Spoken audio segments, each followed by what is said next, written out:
A year can make a world of difference for any gaming title, and Le Mans Ultimate is no exception. Yeah, it did get off to a shaky start due to some internal issues, missing features, and previous ownership reputation. But with every update and DLC, LMU has become a really good sim racing title. Now don't get me wrong, it still does have its issues, but the positives now far outweigh the negatives. And the latest DLC further refines the title and adds a few things, like 2 new GT3 cars, the Lamborghini GT3 EVO2, and the Lexus RCF GT3. Also, we get Losail International Circuit. And that rounds out the last missing pieces of the 2024 content, giving us the full lineup of the 2024 WEC roster. LMU also gives us custom liveries, team management, and driver swaps with some caveats for now, but I'm going to get into that later. Before I get into the content, I do have to talk about the physics tweaks to the cars. And from the start, you'll notice the GT3 cars don't really drive like they do in R Factor 2 anymore. They don't slide around as much anymore since they reduce the slip angle of the cars and move forward the balance. Now, if you do go past the limit, the car will still snap on you, but recovery is going to be a bit harder to do. So now, depending on the car, you might have to start bumping up the TC to keep it in check. I also noticed with the changes above, how they changed the FFB a little bit. Now it feels heavier, and no longer do you get that floaty or disconnect at the center of the wheel. They also did some changes to optimize the UI performance, and up top on the top menu, you can access your profile and your team profile in one convenient place. Now let's get into the meat of the DLC, and let's get the track out of the way first. With this DLC, we get the Qatari Losail International Circuit, and this circuit does look great when you compare it to its real-life counterpart.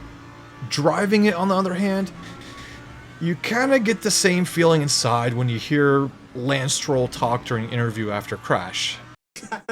And it's not really Studio 397's fault for that. They just worked with what they had with the actual track in real life. The track surface is buttery smooth, as a bunch of the drivers say in real life, but the radius of some of the corners is a bit unusual, and that's because this track was made in the mid-2000s for motorbike racing. And like I said, Studio 397 did do a great job with the 3D modeling and the build of the track, and they really can't be dinged for bringing us a WEC track to this title. But more exciting, LMU finally brings us the last two missing pieces of the puzzle of the car lineup for 2024, and that's the Lamborghini GT3 EVO2 and the Lexus RCF GT3. Now, getting into the Lexus RCF, I really like the look of it. It reminds me a bit of the previous generation DTM cars, which I really enjoyed with those flared fenders. Driving the car feels like what you would expect out of a front engine car.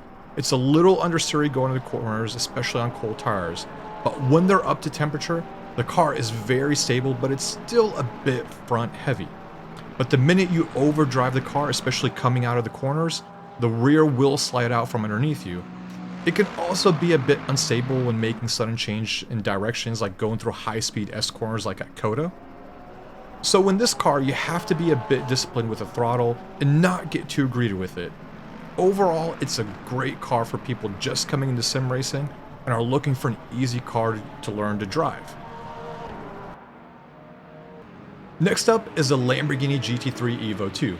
I really like the look of this car with its sleek but sharp lines, and I really enjoy driving this car with it being a mid-engine beast, and I can see it being a favorite to drive with sim racers out there. For me, it felt planted and nimble going into and in the corners, but it really wants to understeer and push out when coming out of the corners, but it's still very well balanced and easy to get up to speed with. It's not a hard car to drive, but you just have to be wary of that understeer when you're coming out of the corners. But if you know how to manage your throttle coming out, you're going to be good to go with that car. The other major features that came with this DLC are teams, driver swaps, and custom liveries. Now, I didn't really get a chance yet to test out the online features of the teams or driver swaps, but when I'm looking through the UI, it seems really fleshed out, and you're able to manage your team's roster of drivers, engineers, and managers, and you're also going to have team stats available. Also, you're going to be able to give your team a logo, but you are going to need to have a paid race control subscription to be able to use those features. Now, looking at custom liveries, Again, the UI seems very well thought out. You're going to be able to see a showroom where you're going to be able to look at all your liveries that you've created. And the game already has templates readily available for every car. So when you're going to go into building a livery, you can use whatever app you want, either Photoshop or GIMP. And then when you're done with it, just import it into the game and look at it in your showroom. And there, you can also be able to tweak your spec maps to make it matte or shiny or whatever you want to do. Now, looking at the last feature, which is driver swaps, this is an only online feature, but I haven't had a chance again to test this out yet. I'll be able to take a look at it soon. And if you guys want, I can make a separate video talking about the team, how to build those, and how to do driver swaps. But again, it's finally arrived into LMU, and this is something that was a feature that was promised from the start. Yes, it took them a while, but we finally were able to get it into the sim. So in the end, I really think this DLC was a good fit for closing out the 2024 pack for LMU. But now, what can we expect in the future? I know some of you guys are going to start thinking, well, we got to add the 2025 content with the cars, liveries, and driver lineups. Because now in 2025, we have the Aston Martin Valkyrie and the Mercedes AMG GT3. And those are cars that people are really going to want to drive in this title. But I would argue, I think LMU now needs to focus on the quality of life updates to the sim. There are some things that still bug people, there still are some crashes that happen, and not everything works in the right way. So I think now that they got all this DLC and content completed for 2024, I think they need to now focus on the quality of life and make sure everything is working smoothly before they start focusing on the 2025 stuff. Because now I really think that once they fix this quality of life stuff, they can really go full release and come out of early access. And I know that's been a very big sticking topic for a lot of sim racers out there that refuse to either buy this game or buy the DLC because it's still in early access, and people have a problem with having to spend money on DLC when the game is still early access. So I think now that focus needs to shift to fixing the sim and bring it out of early access to please those people, because this is really a good title.